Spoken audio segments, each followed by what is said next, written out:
2014 వారు చేసినటువంటి సర్వే ఏదైతుందో ఫ్రంట్ పేజీలో ఒకటి లోపల ఒకటి ఉందనేదే మన అందరం ప్రత్యేకంగా చూసినటువంటి పరిస్థితి. 2014లో 12 గంటల్లో చేసినటువంటి వారి సర్వే 9.5 సంవత్సరాలు వారు పరిపాలన చేసినప్పుడు ఎందుకు మరి బహిర్గతం చేయలేదు, ఎందుకు అసెంబ్లీలో చర్చ పెట్టలేదు? ఎస్, బీసీలు ఇంతమంది ఉన్నారు, ఓసీలు ఇంతమంది ఉన్నారు, ఎస్సీలు ఎంతమంది ఉన్నారు, డీటెయిల్ రిపోర్టు పబ్లిక్ డొమైన్లో ఎందుకు పెట్టలేరు? ఎస్, కనీసం సబ్ కమిటీ ముందు లేదా క్యాబినెట్ కమిటీ ముందు ఎందుకు చర్చ పెట్టలేరు, ఎందుకు పబ్లిక్ అందించలేరు? అది అందించకుండా దాన్ని ఇప్పుడు మేము కులగన్న చేసిన తర్వాత వెబ్సైట్లో ఉంది, దాని అథెంటికేషన్ లేదు. ఏ మాట చెప్పాలి, కేసీఆర్ గారి గవర్నమెంట్ చేసిన హడావుడి వల్ల చాలా మంది ఇబ్బంది పడ్డారు. ఏదో అది జరిగిపోతుంది అని, అది జరగకపోతే అది అటెండ్ కాకపోతే ఏదో ప్రమాదం జరిగిపోతున్నట్టు ఎక్కడెక్కడి నుంచి వచ్చారు పాపం. దూర ప్రపంచంలో ఎక్కడున్న తెలంగాణ బిడ్డ అంతా కూడా ఆ రోజు రావడం జరిగింది.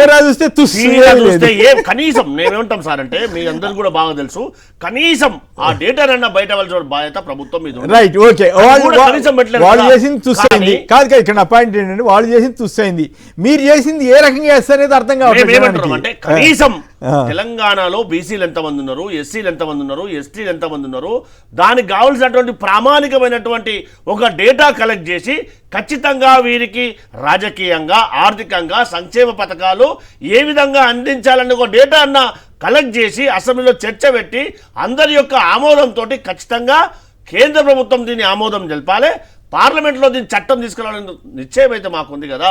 వాళ్ళ యొక్క నిశ్చయాన్ని కూడా, వాళ్ళ యొక్క అంకిత భావాన్ని వాళ్ళు చూపించాలి కదా తెలంగాణ ప్రజలపైన. ఇటీవల ప్రవేశపెట్టినటువంటి బడ్జెట్లో కనీసం తెలంగాణ మీద ఎలాగో వాళ్ళు ప్రేమ చూపలేరు, కనీసం ఇప్పుడైనా చూపాలి కదా తెలంగాణ ప్రజలపైన వారికి ఏమాత్రం ప్రేమ ఉన్నా. అది చూపకుండా మీరు నాకు అర్థమైంది ఏంటంటే మీరు ఒకరికొకళ్ళు సూటిగా సమాధానాలు చెప్పకుండా జనరల్ రాజకీయ విమర్శలు చేస్తున్నారు. జనాభా తగ్గిందా పెరిగిందా? బీసీల జనాభా తగ్గటం, ఓసీల జనాభా పెరగడం అనేది ఎప్పుడైనా జరుగుతుందా? అన్లెస్ బీసీలు కరెక్ట్ గా పాపులేషన్ నియంత్రణ పాటించి ఓసీలు ఎవరు పాటించకుండా ఇట్లా జరిగితే కూడా బాగా తెలుసు. ఒక రాజకీయ పార్టీ ప్రధాన ప్రతిపక్షమైనటువంటి వారు దీన్ని చేయకూడదు, మీరు ఎవరు పార్టిసిపేట్ చేయకూడదు అని చెప్పి 100 స్టేట్మెంట్ ఇచ్చారు. వారిలో స్వయంగా కేసీఆర్ గారు కానీ, హరీష్ రావు గారు కానీ, కేటీఆర్ గారు కానీ వారే స్వయంగా పార్టిసిపేట్ వాళ్ళని కూడా పార్టిసిపేట్ కానీ లేదు కదా, ఉన్నటువంటి ఆధారాలు ఉన్నాయి కదా. కానీ వారు పార్టిసిపేట్ కాకపోగా పక్క వాళ్ళని కూడా పార్టిసిపేట్ కాకుండా ఇది ఎంతవరకు సమంజసం?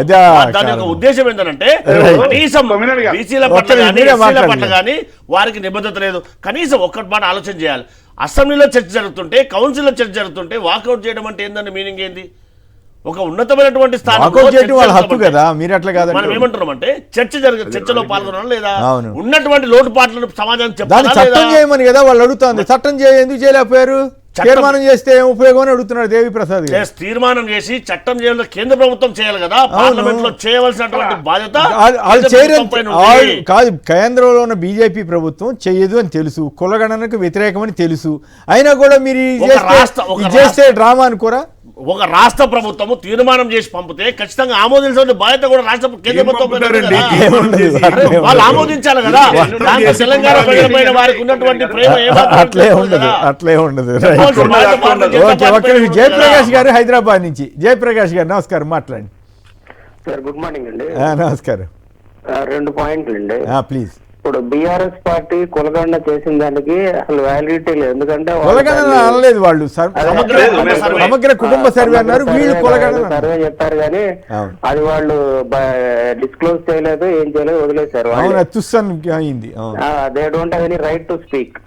అలాగే బీజేపీ పార్టీ బేసిక్ గానే దే ఆర్ నాట్ ఇంట్రెస్టెడ్, జనాభా గణనే they are not interested. So ఆ పార్టీకి ఏమాత్రం ఇది లేదు.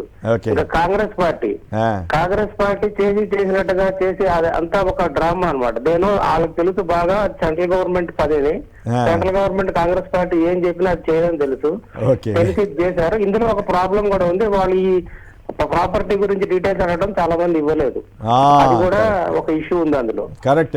మా బోటి వాళ్ళని కూడా అభ్యంతరం చెప్పాం, ఇదేంటే మీకేం అవసరం పాన్ కార్డులు, మీరు చేసేది కులగణన ఏంటి, ఆదాయం అడగటం ఏంటి, ఈ గోళ ఎందుకు, భూములు అడగటం, ఈ బ్యాంక్ అకౌంట్ కనీసం అప్పుడు కేసీఆర్ గారు బ్యాంక్ అకౌంట్ ఏంటని అందరూ విమర్శిస్తే ఆయన విత్డ్రా చేసుకున్నాడు ఆ పాయింట్ వరకు అన్న. వీళ్ళు అది కూడా విత్డ్రా చేసుకున్నట్లే. ఐచ్ఛికమైన ఎందుకు పెట్టాలి, పెట్టేసరికి డౌట్ వస్తుంది కదా. బీసీ అనేది పెద్ద బ్రహ్మ పదార్థం. ఆంధ్రప్రదేశ్ లో జగన్మోహన్ రెడ్డి నా బీసీలు అని చెప్పి 58 కార్పొరేషన్లు ఇస్తే బీసీలే ఓట్లేరు ఆయనకి. పర్సంటేజ్ తగ్గిందే బీసీల దగ్గర. అంతేనా? రిచ్ పీపుల్ ఉంటారు. అట్లా ఈ తీన్ మాల్మార్ అనే ఇష్యూ వస్తే ఇది రేవంత్ రెడ్డి చేస్తున్నాడని నాకు అనుమానం. ఎందుకంటే ఆ రెడ్డి నల్గొండ రెడ్డికి వ్యతిరేకంగా ఏదో ఒక లాబీ నడుస్తుందేమో, ఇది రేవంత్ రెడ్డి వెనక నుంచి చేస్తున్నాడేమో నాకు పెద్ద అనుమానం. ఓహో, ఇదో గొడవ ఉంది. మొన్న ఏదో 10 మంది ఎమ్మెల్యేలు భేటీ అవటం, ఈ గొడవ ఎంత ఏదన్నా శ్రీనివాస్ రెడ్డిని కంట్రోల్ చేయడానికో, పొంగులేటిని కంట్రోల్ చేయడానికి, కంట్రోల్ చేయడానికి ఆయనే వెనక నుంచి. మొత్తం దీంట్లో రాజకీయం మతలబు కూడా ఉందంటారు ఈ లెక్కన. ఓకే, సో ఇప్పుడు వరకు మాట్లాడిన నాయకుల కంటే మీరే కొత్త విశ్లేషణ ఇచ్చారు మిత్రమా జయప్రకాష్ గారు.